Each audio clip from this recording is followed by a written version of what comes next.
جی ګرانو کتونکو په مشرق ټي وي ستاسو خپل پروګرام کراس روډ سره ستاسو په خدمت کې ځل بیا حاضر یو. د یو اړخ ته په پاکستان او په نړۍ کې د کرونا وایرس معاملې روانې دي، نو بل طرف ته پاکستان کې دننه څه داسې کارونه روان دي چې په هغې باندې ټول خلک دی وخت کې خصوصا سیاسي جماعتونه د یو اضطراب سره مخ دي او هغوی لګیا دي خبرې اترې یو بل سره بیا شروع کړي دي چې حکومت لګیا دی کوشش کوي چې د دې مشکلو حالاتو نه د فایده والي او په ملک کې دننه دې څه بنیادي تبدیلی راولي. هغه بنیادي تبدیلی څه وي؟ د دې نه مخکې یو ترمیم ما بهول هم په دې باندې پروګرام کړی او تاسو ته ما ویلي چې د پاکستان د چلولو دپاره د ټولې دنیا په شان یو آئین دی.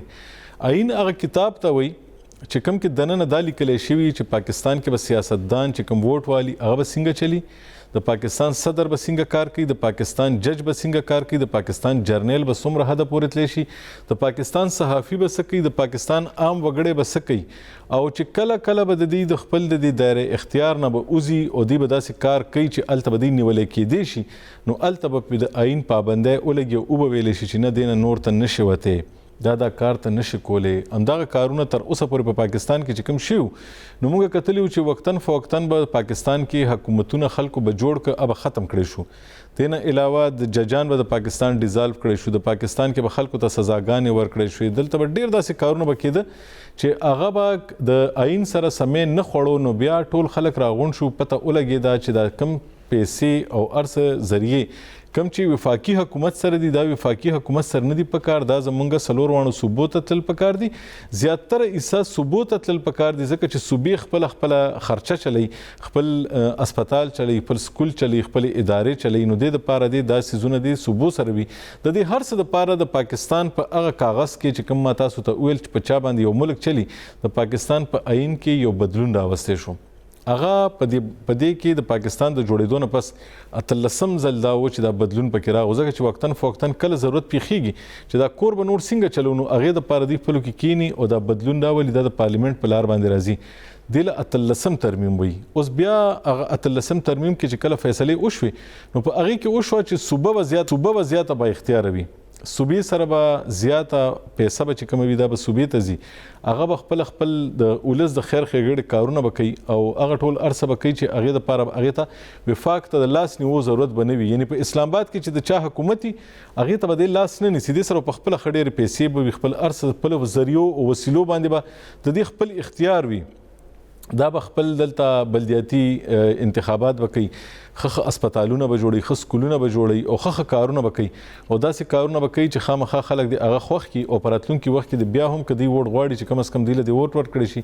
نو دا 18 ترمیم کې دا هر څه وشو، خو نن بیا اواز راځي لګیا دی چې د 18 ترمیم کې چې کوم بدلونونه د ټولو سیاسي جماعتونو په اتفاق سره راوستی شو،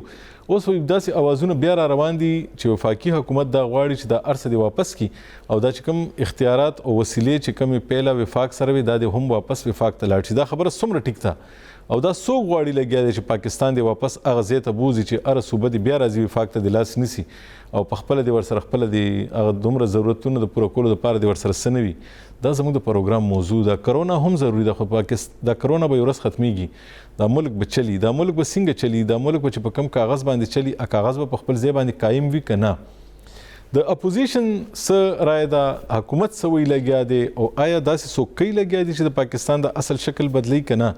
دا ټول زمونږ د پروګرام موضوعات دي. خو چې دا 18 ترمیم کله پاس کېدو هغه وخت په پاکستان کې د پیپلز پارټۍ حکومت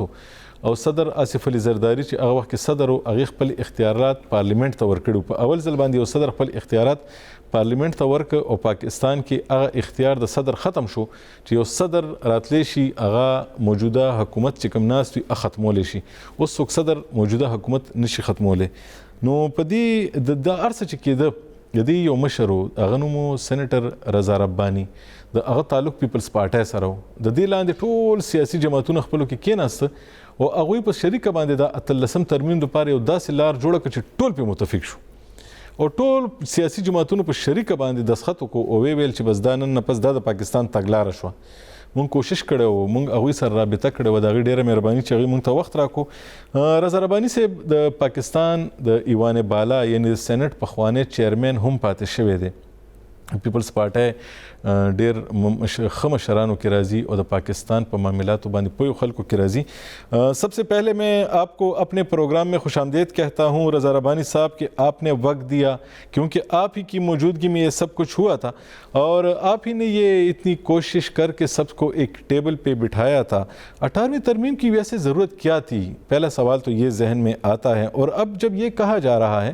کہ وفاق کے پاس وسائل کم ہیں تو اگر اس ترمیم پہ دوبارہ بات ہوتی ہے تو اس میں کیا حرج ہے؟ دیکھیں جی, سب سے پہلے تو میں سمجھتا ہوں کہ یہ صرف میرا کریڈٹ نہیں ہے, یہ تمام سیاسی جماعتیں جو ہیں یہ ان کو کریڈٹ جاتا ہے اور تمام سیاسی جماعتوں کی قیادت کو کریڈٹ جاتا ہے کہ انہوں نے اس وقت اس بات کو پھانک لیا تھا کہ اگر اس وقت 18ویں ترمیم نہیں کی جاتی اور صوبائی خود مختاری کا ایک حد تک مسئلے کا حل نہیں نکالا جاتا تو شاید آج پاکستان کی تاریخ مختلف ہوتی. یہ ایک بڑی لمبی, آپ کو علم ہے, بڑی لمبی جد و جہد رہی ہے بالخصوص چھوٹے صوبوں کی, جس میں ان کی ایک احساس محرومی رہی ہے اور ان کا سب سے بڑا گریونس یہ تھا کہ جو ان کے وسائل ہیں, جو ان کے ریسورسز ہیں, اس کی ملکیت جو ہے وہ ان کے پاس نہیں ہے اور نہ ہی ان کے استعمال کے وقت ان سے پوچھا جاتا ہے اور ریموٹ کنٹرول سے اسلام آباد سے یہ تمام چیزیں چل رہی ہیں. یہ ایک فیلنگ ابتدا سے تھی جو آگے چل کے بڑھتی گئی اور جیسے جیسے مارشل لا لگتے گئے اور ڈکٹیٹرشپ اس ملک میں آتی گئی تو یہ مزید پولرائزیشن جو ہے صوبوں اور وفاق کے درمیان وہ بڑھتی گئی. اور اس کی وجہ سے آپ نے دیکھا کہ سندھ کے اندر بھی نیشنلسٹ موومنٹ تھی, بلوچستان کے اندر تو بہت ہی تیز نیشنلسٹ موومنٹ بنی اور لوگوں نے پہاڑوں کا رخ اختیار کیا. میں تمام نیشنلسٹ کو بالشمول خیبر پختونخوا کے ان کو میں سلام پیش کرنا چاہتا ہوں جو اس وقت میز پہ بیٹھے اور میز پہ بیٹھ کے انہوں نے اپنے حقوق کی گفتگو کی اور اپنے حقوق جو ہیں وہ آئینی طریقے سے لیے. آج یہ بات آپ کی درست ہے کہ آج وفاق یہ محسوس کر رہا ہے کہ وسائل ان کے پاس ہونے چاہیے اور اسی لیے آپ دیکھ رہے ہیں کہ NFC ایوارڈ اب 10 یا 11 سال ہو گئے ہیں لیکن NFC ایوارڈ اس لیے نہیں دیا جا رہا کیونکہ 18ویں ترمیم نے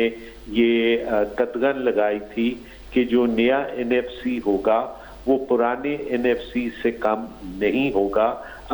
اور وہ اس سے بڑھے گا. لیکن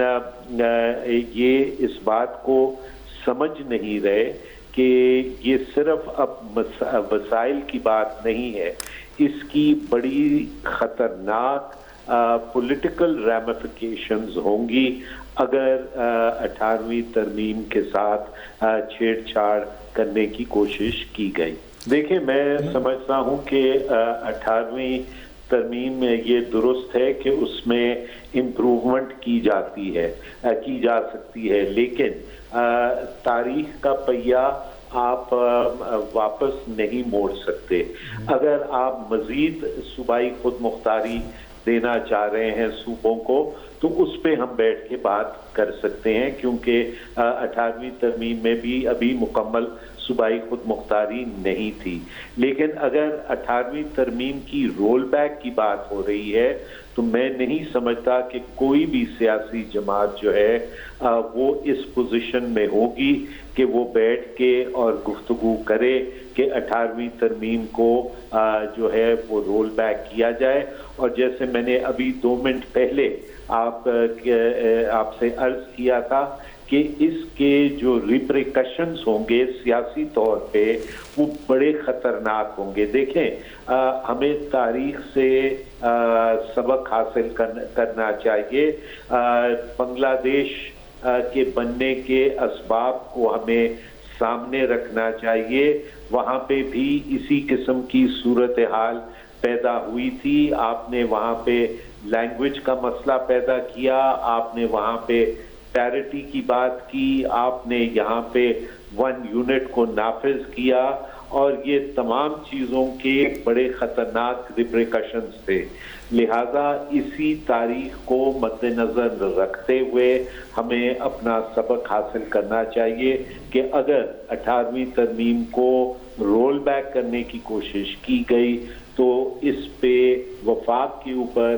بڑے گہرے بادل جو ہیں وہ منڈلائیں گے, اور اس کو یہ سوچنا کہ ہم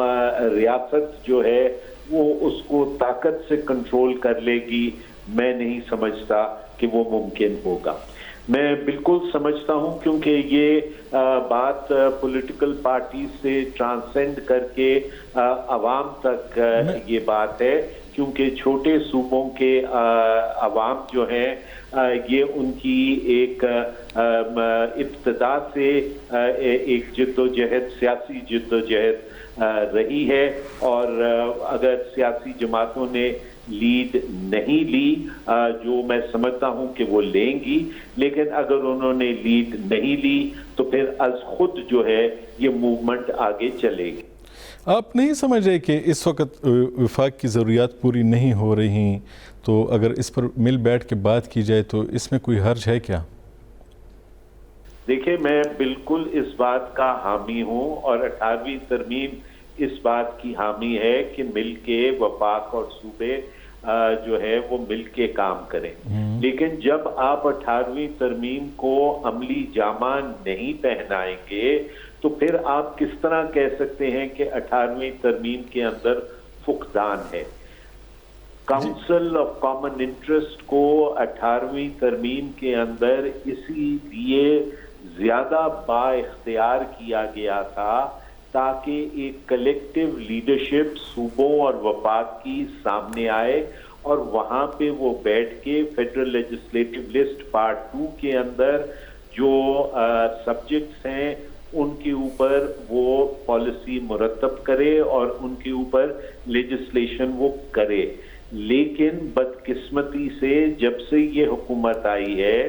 CCI کے اجلاس جو ہیں وہ بلائے ہی نہیں جا رہے. ایک اجلاس جو اس سے پہلے اجلاس ہوا, آئین کہتا ہے کہ 90 دن کے اندر ایک میٹنگ ہونا لازم ہے. جو 40th میٹنگ آف دا CCI ہوئی تھی اس کے درمیان اور 41st میٹنگ کے درمیان 397 ڈیز کا گیپ تھا جناب. وہ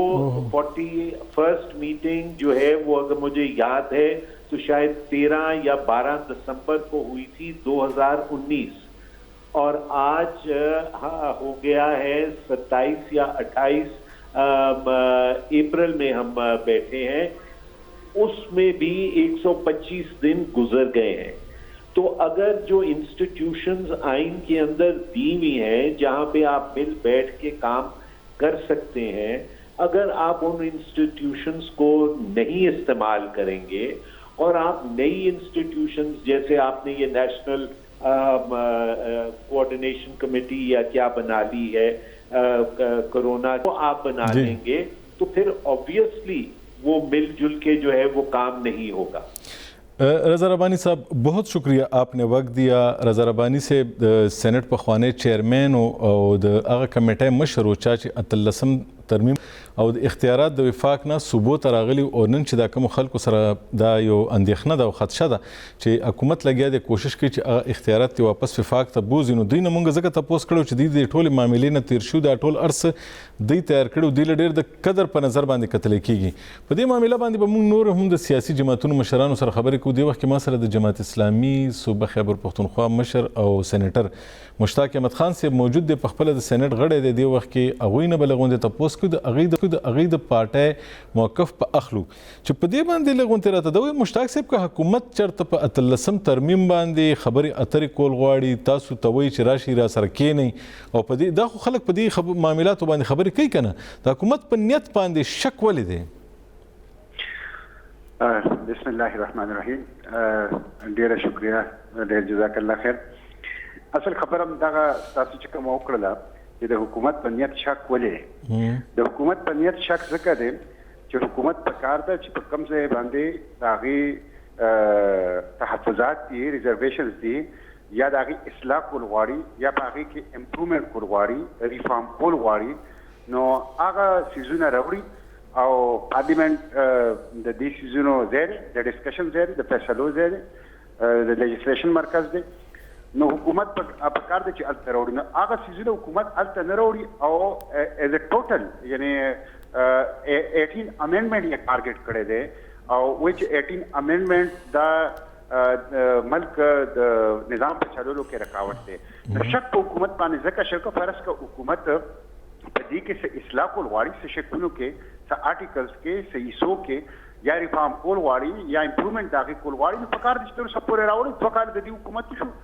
پارلیمنٹ ته پیش کړو، پارلیماني کمیټیز کې ډسکس کړو، پولیټیکل پارلیماني پارټیز یې په اعتماد کې اغوستي وو. نو داسې هیڅ قسمه کوشش حکومت نه کوي، البته پروپیګنډا کوي او د 18 امینډمنټ خلاف یو سوچ جوړي، یو ذهن جوړي چې دا یو قسم له ملک دښمني ده. مشتاق صاحب تاسو په پارلیمنٹ کې دننه ناست یئ، ستاسو څه انډرسټینډینګ دی چې حکومت ته اخر مسله د 18 ترمیم نه څه ده؟ محمود جان صاحب صفا خبره زه تاسو ته وکړم. 4-5 څیزونه دي دا تاسو په غور سره واورئ چې دا حکومت ته مسله ده. یو مسله ده په کانسټیټیوشن کې آرټیکل 161. آرټیکل 161 د کانسټیټیوشن هغه آرټیکل دی چې د هغې تحت بجلی خالص منافع دا ثبوت ملاوي دي او دا د کانسټیټیوشن هغه آرټیکلز کې چې دوی سره خپل ایکسپلیشن لیکلی دی، د دې دپاره ورسره لیکلی چې دا څوک مس انټرپریټ نه کړي. دا 3 یا 4 آرټیکلز کانسټیټیوشن کې داسې چې هغې سره خپل ایکسپلینیشن شته. پای کې یو آرټیکل د نیټ هایډ پروفیټ 161 دی. 500 ارب روپۍ خیبر پښتونخوا ته نه ورکول غواړي. نمبر 1 مالیاتي اختیار. دویم NFC ده. NFC آرټیکل 161 آرټیکل 160 ده. د آرټیکل 160 تحت NFC ایوارډ ورکول او په هغې کې د صوبو حصه به سیوا کېږي، د مرکز به کمیږي تر دې پورې چې د صوبې حصه به چې کوم ډسټریبیوشن دی په هغې کې به 80% ته ورسي او د مرکز حصه به 20% ته پاتې شي. حکومت دې ته نه دی تیار چې د صوبو حصه سیوا شي په نیشنل فاینانس کمیشن کې او په ډیویزبل پول کې. په دې وجه باندې یو دغه دویم څیز دی، په دې وجه باندې کانسټیټیوشن ریکوایرمنټ نه پوره کوي او NFC ایوارډ د تېرو 10 کالونه دې حکومت نه دی ورکړی. دغسې که تاسو خیال کړئ تقریبا 18 میاشتې پس د CCI اجلاس شو. حالانکه د CCI اجلاس هر 90 ډیز کې کم از کم یو ځل پکار دی او حکومت غواړي د یو ځل سیوا زرم کولی شي، یو ځل کم از کم په 90 ډیز کې پکار دي. 3 میاشتو کې دي 18 میاشتې پس وکړو. 18 میاشتې پس چې کوم اجلاس وشو تاسو د هغې منټس راوالی وګورئ، په هغې کې 2-3 آرټیکلز دي. یو آرټیکل 158 دی، په دې باندې کمیټي جوړه کړه چې دې انټرپریټیشن وکړي. یو آرټیکل 172 دی، په دې کمیټي جوړه کړه چې دې انټرپریټیشن وکړي. 158 آرټیکل کې ستا د ګیس رایلټي ده. 172 آرټیکل کې اونرلیس پراپرټي ده چې د کومې ځمکې مالک نه اونرلیس پراپرټي ده. دا الټا مطلب دا دی چې د صوبو سره کوم اختیارات دي هغه اختیارات واپس وفاق ته ځي، واپس د وفاق ته بوتل غواړي، واپس انتظامی اختیارات دي، مالیاتي اختیارات دي، هغه واپس وفاق ته بوتل غواړي. او 18 امینډمنټ پاس شوی دی خو د یو ورځ دپاره انتظامی محکمه مالیاتي اختیارات ثبوت ته نه دي ورکړي شوي. مشتاق صاحب 18 امینډمنټ ویل. مشتاق صاحب یو تپوس بالکل غواړم، زما سره نور مېلمانه هم دي. حکومت سره خو دومره شمیره نشته کنه چې هغه د دا ترمیم وکړي. په پارلیمنٹ کې هغې سره څومره کسان چې په کار دي تر څو پورې چې اپوزیشن ورسره یو ځای نشي، تاسو ټول خلک ورسره یو ځای نشئ، دا ترمیم نشي راتلی، نو بیا ولې یریږئ؟ مونږ په دې باندې یریږو. تاسو وګورئ چې د PMDC دا کوم ایشو وه، پاکستان میډیکل اینڈ ډینټل کونسل،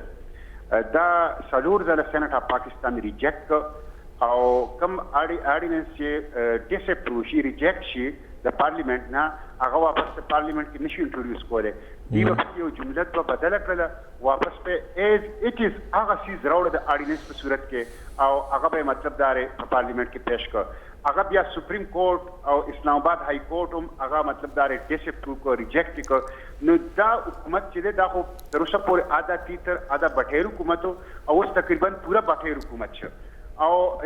خیر منتخب خلق پدې کې منتخب خلق پدې کې حیثیت نشته خیر منتخب خلق پدې کې موږ سره غم دار چې دا حکومت سمس ایڈونچرم کولی شي غیر پارلیماني لار اختیارول شي او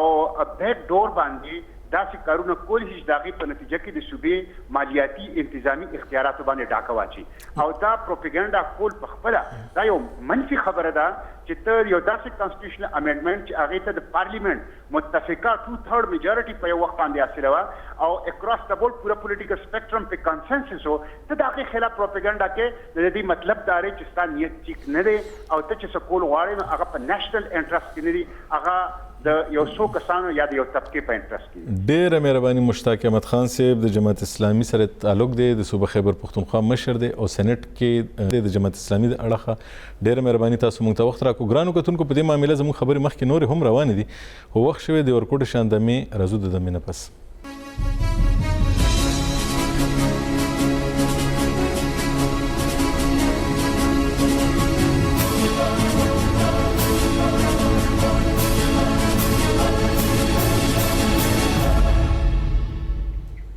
ګرانو کتونکو پروګرام کې ځل بیا هرکلی زموږ د نن پروګرام موضوع ده هغه 18 ترمیم کوم چې د پاکستان په آئین کې شوی او د دې ترمیم په لاره باندې یعنی دا چې کوم عمل شي او د دې په لاره باندې وفاق سره چې کوم اختیارات او کومې وسیلې وي هغه ثبوت راغلي وي. اوس بیا یو ځل د اندېښنو سر راوچت کړی دی چې د تحریک انصاف حکومت کوشش کوي چې د 18 ترمیم د ختم کړي او ثبوت چې کوم اختیارات ورکړي شي دا د واپس وفاقي حکومت ته لاړ شي او بیا د صوبې د خپل ضرورتونو لپاره د وفاق نه لاس نیسي او هغوی نه دي څیزونه غواړي. نو د دې نه مخکې هم موږ خپل د مختلفو سیاسي جماعتونو مشرانو سره خبرې کړې وې. اوس دې وخت کې ما سره د عوامي نیشنل پارټۍ په خیبر پښتونخوا اسمبلی کې پارلیماني مشر دی سردار حسین بابک صاحب. بابک صاحب تاسو په خپل پروګرام کې هرکلی ویم. ډیره زیاته شکریا ډیره زیاته مهرباني ستاسو. ډیره مهرباني دا خو مختلف سیاسي جماعتونو بیانونه راغلي ستاسو د پارټۍ بیان د اسفندیار ولی خان صاحب بیان په دې باندې سخت راغلی دی که چا د ترمیم ته لاس یوړو او د اختیارات د صوبو نه واپس وفاق ته د وړو کوشش وکړو نو د دې نتیجې به ډېرې سختې خرابې وي. څه چل به وشي؟ بالکل دا حقیقت دی. د هغې وجه دا ده چې د پاکستان په آئین کې دا چې کوم ترمیم شوی دی 18 ترمیم او حقیقت دا دی چې په هغه وخت کې که تاسو ته یاد شي چې کومه پارلیماني کمیټي د ټولو سیاسي پارلیماني جماعتونو باندې مشتمل جوړه شوه نو که زه غلطۍ کوم نه هغوی د دې آئیني ترمیم ډرافټ کې 15 اجلاسونه کړي وو. نومولی خلک په دې کې ناستو زموږ د طرف نه افراسیاب خټک صاحب و میا افتخار حسین صاحب و دغسې رضا رباني صاحب و داسې د مسلم لیگ سینیر خلک و داسې د افتاب خان مشر محمود خان یعنی جماعت اسلامي بیا د جے یو آئی د ټولو سیاسي پارلیماني جماعتونو مشران ناستو او د ټول ملک پارلیمان ډېر متفقه فیصله وکړه چې تر څو پورې صوبو ته خودمختاري نه میلاو شوي هغوی ته اختیار نه میلاو شوي هغوی ته مالي سیاسي انتظامي اختیار نه میلاو شوي او دا اختیار د مرکز نه لاندې منتقل شوی نه من ون نو د پاکستان مضبوطیا چې دا هغه ممکنه نه ده. ظاهره خبره ده په دې سره تړلي بیا د NFC چې کوم ایوارډ د آئیني تقاضا ده چې په 15 کاله کې NFC ایوارډ جاري کول پکار دي چې د هغې تر مخه د مرکز او د څلور واړو صوبو مالی چې کومه برخه ده د هغې تعین کیږي او د هغې مالي چې کومه لورنامه وشي په هغه NFC ایوارډ کې یا چې کوم اګریمنټ وشي چې کوم د هغې خپل مرحلهوار د حساباتو طریقه ده هغه لاندې مالي او انتظامي او سیاسي اختیار چې دی د هغې د لاندې ځي همدغسې چې کوم کونسل آف کامن انټرسټ چې مشترکه مفاداتو کونسل دغه هم یوه آئیني اداره ده چې د هغې اجلاس په 90 ورځو کې خو خامخا پکار دی یو ځل دا ارڅه بابک صاحب خبره لګ غوندره لنډو دا ارڅه خو وشو کنه او مونږ ټول خلک د دې خبرونه خبرو ټول سیاسي جماعتونه کېناسه دا ترمیم پاس کو اوس تاسو ته چا ویلي لګیا دی چې حکومت راځي او دا ترمیم واپس اخلي او صوبونه به د اختیارات واپس وفاق ته لاړ شي چې تاسو دومره سخت بیان جاری کو تاسو دا اندازه نه کوئ چې اتم ان اف سی وارډ شوی دی په نهم باندې آئینی دورانیه تېره شوه او د ان اف سی وارډ نه جاری کوي دا تاسو وګورئ لکه دا د آئین انحراف نه دی یا دا چې زه د خپلې صوبې مثال تعالی درکړم چې د ای جی این قاضي فارموله دا آئینی فارموله ده د هغې آئیني فارمولې د لاندې صرف د 3 کالو د بجلی خالص منافع زموږ 1500 اربه روپۍ کېږي نن مرکز کې او په صوبه کې د یوې پارټۍ حکومت دی نو دغه بقایجات ولې نه ورکوي ته بیا خپل ګیس له راشه یعنې دا ټولې خبرې داسې دي چې دا خو ښکاره ښکاري او دا د وزیرانو د ګوره دا حقیقت دا دی چې د پاکستان د مضبوطیا دپاره د سلامتیا دپاره صوبو ته چې کوم اختیار ملاو دی پکار دی چې هغه اختیار صوبو ته ورکړی شي او په دې ریویژن وشي چې نور کم اختیار پاتې د مرکز سره چې هغه صوبو ته ملاو شي چې تر څو پورې د پاکستان صوبې فیډریټنګ یونټس په مالي سیاسي انتظامی توګه مضبوطی ني بابک صاحب دا ټولې خبرې موږ ستاسو نن کتلې دي اورېدلې دا مختلف میډیا باندې چلیدلې زه د یو خبرې لږ وضاحت غواړم چې تاسو وایئ که دا ترمیم چا وچړلو نو نقصان به کپتان ته یعنی عمران خان ته نه کیږي پاکستان ته به کیږي د دې خبرې څه ضرورت دی لکه مطلب د دې خبرې څه دی مطلب یې خو ډېر واضح دی ته خو صحافي لکه اوس مثال چې په یو کور کې څلور لوڼې او ټول عمر هغه اختیار او مالي اختیار چې کوم دی یو ورور ته راغونډېږي او باقي 3 ورونو له خپل برخه عین کې ولا ورکړی دا دغلته رونه دي د دې ملک رونه دي نو ستاسو خیال دی چې هغوی به جاړي مقبري ته به ځي که نه به هغوی به یو داسې حرکت کوي یا یو داسې څیز ته به ذهن تیاروي چې د کومې نه به هغه کور ته نقصان رسي دا خو ډېره زیاته واضحه ده زما خیال دا دی چې په دې کې دویمه رایې نشته چې ته د یو بچي مثال 4 رونه او هغه یو ورور د 3 واړو رونو د بچو د خلو نه هغه نوڼی راوړي خپلو بچو له یې ورکوي نو ته په خپله سوچ وکړه چې د هغې انجام به خطرناک یې که خطرناک بني نو دا ساده خبره ده دا ډېره زیاته ساده خبره ده نه ده پکار چې کوم خلک هڅې کوي هغوی د پاکستان سوچ وکړي هغوی د دې ولس سوچ وکړي هغوی د دې کامیتونو د آئیني حقوقو سوچ وکړي کوم چې وله آئین ورکړي دي ګوره د دنیا هر ریاست چې دی هغه په یو دستور چلیږي او هغه دستور باندې داسې چلیږي چې په هغه دستور باندې عمل درآمد کیږي دلته بدقسمتي دا چې په هغه آئین باندې یا په هغه دستور باندې عمل درآمد نه کیږي بابک صاحب ډېره مننه تاسو موږ ته وخت راکړو موږ سره نور مېلمانه هم دي ستاسو خبره راغله کور مو ودان ګرانو کتونکو دا حالات ښکاري داسې چې هر سیاسي جماعت دا وایي که دا 18 ترمیم واپس شو او دا د پیسو د تقسیم چې په پاکستان کې کومه فارموله جوړه شوې ده د وسیلو د تقسیم چې کومه فارموله جوړه شوې د وفاق او د صوبو چې کوم د حقونو تقسیم په دې کور کې دننه شوی دی که دا واپس وچړلی شو دې نه به نقصان کیږي په دې معامله باندې موږ له کوشش وکړو چې د سیاسي جماعتونو نه بیل لږ تپوس وکړو د داسې یو صحافي نه چې هغه د هر څه په خپلو سترګو باندې کتلي دي او هغه په دې خبرو په مطلب باندې هم پوهیږي اجاز احمد صاحب د اسلام آباد نه ما سره په لاین باندې دی دا په جی ان ان ټي وي دی د هغې مشر دی په اسلام آباد کې ډېر سینئر صحافي دی اور دا ټول عمل د دې په مخامخ باندې تیر شو اجاز صاحب آپ کو اپنے پروگرام میں خوش آمدید کہتا ہوں جی بہت شکریہ اجاز صاحب یہ 18ویں ترمیم کے حوالے سے بات چیت ہو رہی ہے لوگ سمجھ رہے ہیں کہ حکومت 18ویں ترمیم کو واپس ختم کرنے جا رہی ہے اور جو سب کچھ صوبوں کو مل چکا ہے وہ واپس وفاق کے پاس جا رہا ہے ایسا کیا چل رہا ہے اسلام آباد میں بھی کیا ایسا کچھ ہے کچھ لوگ اس پہ بات کرتے ہیں جی یقینی طور پر محمود اگر آپ کو یاد ہو تو جب پی ٹی آئی حکومت میں آئی اقتدار کے آنے کے چند ماہ بعد سے ہی یہ کوششیں شروع ہو گئیں اس وقت فواد چودھری جو وزیر اطلاعات ہیں وہ محرک بنے تھے اور ان کا یہ کہنا تھا کہ 18ویں ترمیم کوئی آسمانی صحیفہ نہیں ہے اور مسلم لیگ نون کے بعض جو دوست تھے سینئر دوست خواجہ سعد رفیق اور اس طرح کے ایم این اے ان کا بھی یہی کہنا تھا کہ نظر ثانی ہو سکتی ہے لیکن جو بنیادی بات ہے کہ مسلم لیگ نون کی قیادت جو ہے وہ بھی اس کے حق میں نہیں ہے کہ اس موقع پر جبکہ ایک نیشنل ڈیزاسٹر کی صورتحال ہے اور یہ قومی یکجہتی کی ضرورت ہے تو اس طرح کی کوئی بات کی جائے، لیکن اسلام آباد میں یہ سیریس اس کو بہت سنجیدہ انداز میں لیا جا رہا ہے، کیونکہ وزیر خارجہ شاہ محمود قریشی جیسی شخصیت یہ کہہ چکے ہیں اور انہیں ایک سنجیدہ سیاستدان تسلیم کیا جاتا ہے، وہ یہ کہہ چکے ہیں کہ ہم اس پر نظر ثانی کرنے کی کوشش کریں گے، اور پھر بابر اعوان جو ہے وہ ان کو انڈکٹ کیا گیا ہے اس مذاکراتی کمیٹی میں جس کو رابطے کرنا ہے اپوزیشن کے ساتھ، تو اس کو اس وقت آسانی سے نہیں لیا جا سکتا. یہ میرے خیال میں بہت ہی ایک سنجیدہ موو ہے اور اس کو انتہائی سنجیدگی سے ہی لینا ہوگا. حکومت کی جو اس وقت پارلیمنٹ میں جو اس وقت اس کی حیثیت ہے، اس کی جو عددی اکثریت ہے، وہ تو اس قابل نہیں کہ شاید اس ترمیم کو پاس کیا جائے. پھر حکومت اس کے لیے اور کون سا راستہ اختیار کر سکتی ہے؟ جی دیکھیے، اس معاملے میں ہماری بہت سارے لوگوں سے بات ہوئی. اب ماضی میں بھی آپ کو پتا ہے کہ ایک تو ہے ہماری حکومت، پھر اس کے کچھ مرئی اور غیر مرئی اتحادی بھی ہیں. کہا یہ جا رہا ہے کہ جو عمران خان ہیں یا ایون یہ کہ مسلم لیگ نون کے بہت سارے لوگ، ان کو یہ 18ویں ترمیم کی پابندیاں پسند نہیں تھی، کیونکہ وفاق جب چاہتا تھا، وزیر اعظم جب چاہتے تھے ماضی میں انڈر پریشر بھی لے آتے تھے صوبوں کو جب 18ویں ترمیم نہیں تھی، اور اس سے فنڈز بھی ڈائیورٹ کر دیے جاتے تھے. لیکن اب جو بنیادی نقطہ ہے وہ یہ ہے کہ 18ویں ترمیم کے ساتھ دو چیزیں ہوئی ہیں نا. ایک تو 18ویں ترمیم ہوئی ہے، دوسری NFC ایوارڈ ہوئی ہے. NFC ایوارڈ میں بلوچستان میں اور سندھ کا اور KP کا بھی اس زمانے میں یہ مطالبہ ہوا کرتا تھا کہ ہاریزونٹل اور ورٹیکل دونوں فارمولے اختیار کیے جائیں، یعنی کہ آبادی اور رقبے کے اعتبار سے دونوں کے اعتبار سے NFC ایوارڈ دیا جائے. اس کا سب سے زیادہ فائدہ بلوچستان کو ہوا. اب جو ہے وہ وفاق کے پاس چونکہ جو فارمولا تھا وہ الٹ گیا ہے. پہلے 47% یا 43% جو بھی تھا وہ جاتا تھا صوبوں کو، اور زیادہ تر وفاق کے پاس فنڈ آتے تھے. لیکن اب جو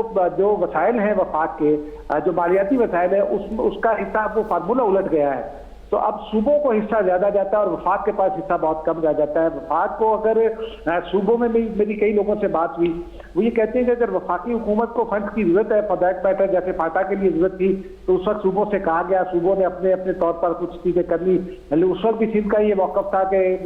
قبائلی علاقوں کے زیادہ تر لوگ تو سندھ میں موجود ہیں، سندھ میں پٹھانوں کی بڑی اکثریت ہے، تو KP کے ساتھ وہ خود بات کر سکتا ہے. ابھی بھی ایسا ہو سکتا ہے کہ اگر کسی ایشو پر آپ کو ضرورت ہے فنڈنگ کی، تو صوبے جو ہے وہ اپنی دیگر ایکسپینڈیچر پر کٹ لگا کر وہ وفاق کے ساتھ شامل ہونے پر تیار ہوتے ہیں. لیکن بنیادی جو بات ہے اس سے جو میری رائے بنی ہے وہ یہی ہے کہ صوبے کا اگر کمزور ہوں گے تو وفاق بھی کمزور ہوگا. صوبوں میں اگر شکایت ہوگی تو بھی وفاق کمزور ہوگا. اعجاز صاحب، آپ کی بھی بات آ گئی ہے، بات تقریباً کلیئر ہو گئی ہے کہ اسلام آباد میں بھی یہ سوچ موجود ہے، معاملے پہ بات چیت چل رہی ہے، اور آپ سے پھر انشاءاللہ رابطہ کریں گے. گرانو کتن کو وقت دے اور کوٹ شان دمے رزو دمے نپس.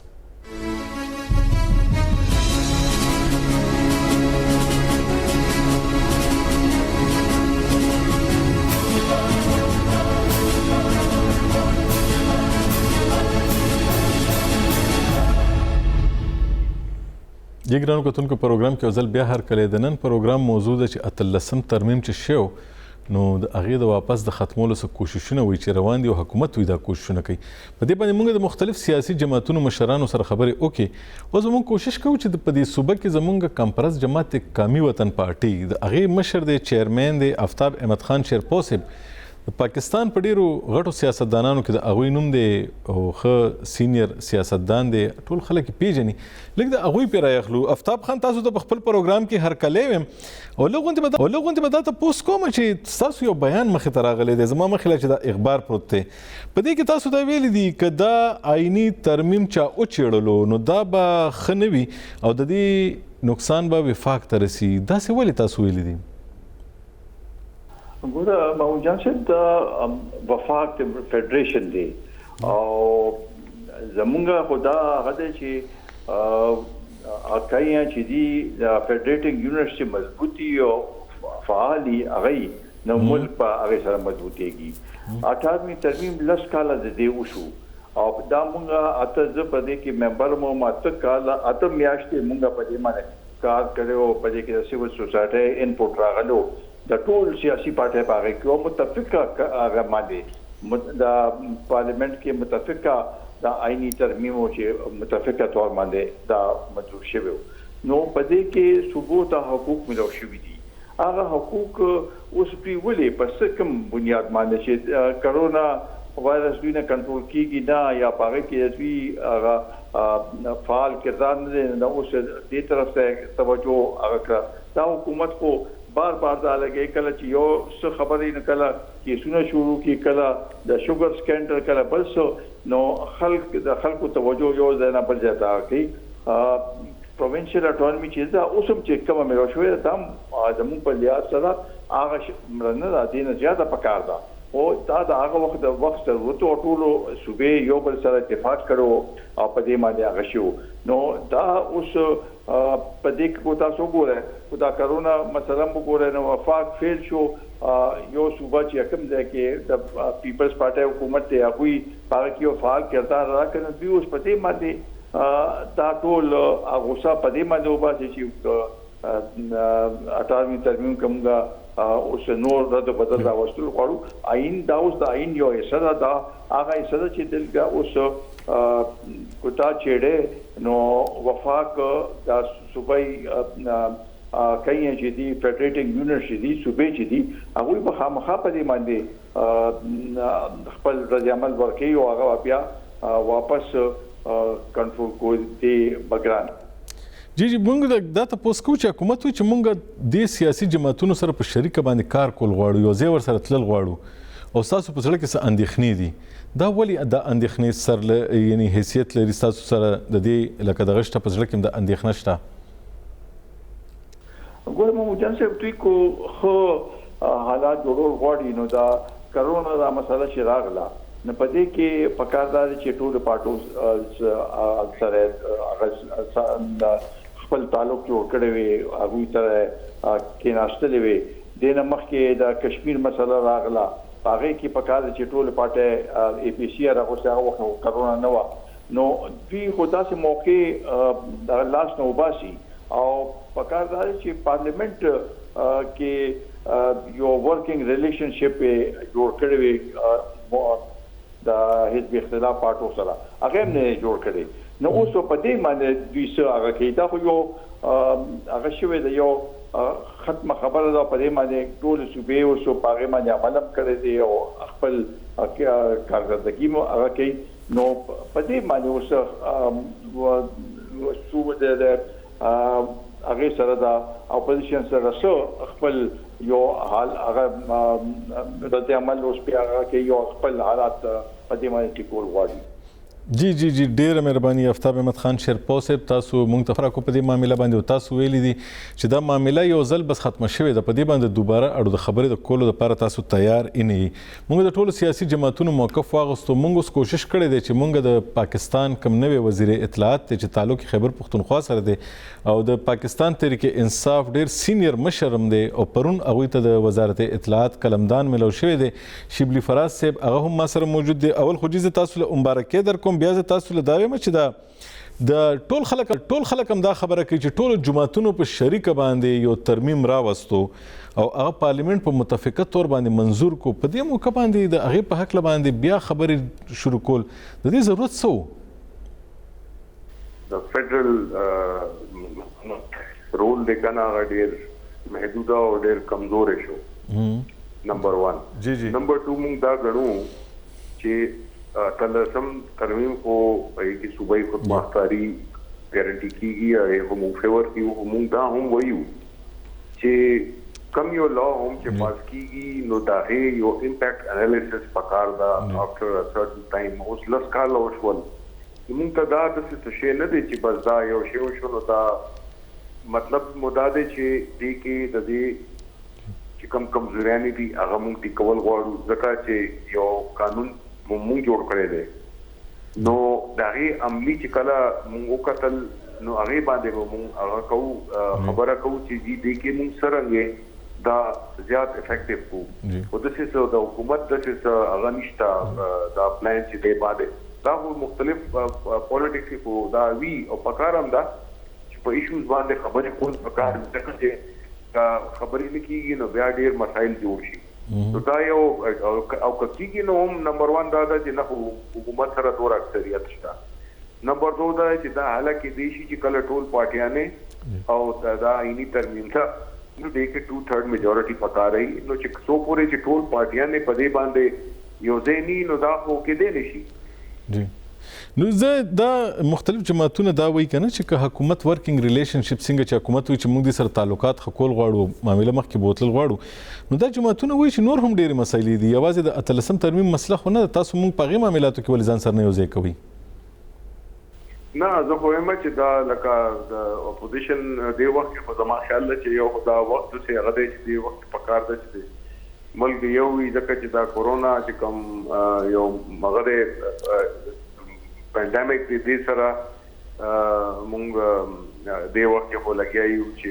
څرنګه دا ملک مکانوي څرنګه هغه او ډېر مشکلات او ډېر چیلنجینګ ټایمز را روان سیکنډري ایشوز چې دي نو روان دي کو نو هغې سره به دا چې زمونږ فوکس به هم ډسټرب شي او یو بل قسمه هغه به وشي ماحول به جوړ شي او دې وخت کې خو زموږ حکومت ته ترجیح ده چې دا خلک څرنګه بچ کړو څرنګه اکانومي بچ کړو څرنګه غریب سړی بچ کړو څرنګه چې کم دا تنخوادار خلک دي دا چې کم سمال بزنسز والا دي دا زموږ بنیادی هدف دا دی او دا ډېر لوی چیلنج دی نو دا خبرې خو دا مړې ګیډې خبرې دي نو زه خو دا ګڼم چې زموږ خو دا ترجیح دی وخت کې دا ده. بیا هم خلک وایي که نه چې دا که حکومت دې طرف ته چېرته قدم هم اوچت کو نو موږ به دا برداشت نه کړو ډېر سخت بیانونه را روان دي په دې باندې به د حکومت څه موقف وي؟ نه دا خو تاسو ما خبره وکړه خبره دا ده چې دا خو هلې که نه چې موږ وایو چې او موږ یې کوو موږ یې نمبر 1 که کول هم غواړو نو موږ یې نشو کولی. نمبر 2 دا ده چې دلته د سینټ کې د صوبایي ریپرزنټیشن دی ایکول ریپرزنټیشن د ټول صوبو دی نو ډیفرنٹ هغه دی پارټیانو ډسټریبیوشن دا نو مونږ خو دې وخت کې څرنګه چې ما وایي چې مونږ زمونږ ټول کنسنټریشن او فوکس دا دی او پکار دی چې د ټول پارټیانو هم دغه وي ځکه چې که دا سیکنډري ایشوز راپورته شي نو بیا به زمونږ دا به یو ډېر لوی کنفیوژن به جوړ شي خو دا دې حق کې البته ضرور یو چې دا شیزونه قتل پکاري مطلب دا چې بغیر دې مطلب خدا نه ده چې دا ریورس کیږي یا دې کې تبدیلی نه مطلب دا چې د دې امپیکټ انالیسس چې صوبې هم خپل کم کمزورې علاقې دي دا مطلب دا چې کمزور ایریاز دي که نه دا د گورننس شول د ریسورسز شول نو دا دې باندې لږ ډېر هغه پکار دا بیس خو پکار دا خو دا وخت نه دی زمانه را خیال څخه چې دا کال پس دو پس چې څرنګه یي ځکه چې دې وخت کې خو مونږ ته ډېره لوی او بلا ولاړه ده او هغه دا زموږ د اکانومي او چې د کرایسس نه مونږ به څنګه وځو او زه ریپیټ جی شیبلی فراز صاحب ډیره مهرباني تاسو مشرق ټي وي ته وخت ورکو اله تاسو پرون قلمدان نن تاسو د وزارت حلف اوچت کړو نن موږ سره خبرې وکړې کور مودان ډیر وخت موږ ته راکو ګرانو کتونکو دا د نن پروګرام سبب د خیر نوې موضوع سره بیا تاسو خدمت کې حاضرېږو تر هغه وخته پورې موږ ټول خلک خپل دعا کې یاد ساتئ الله پامان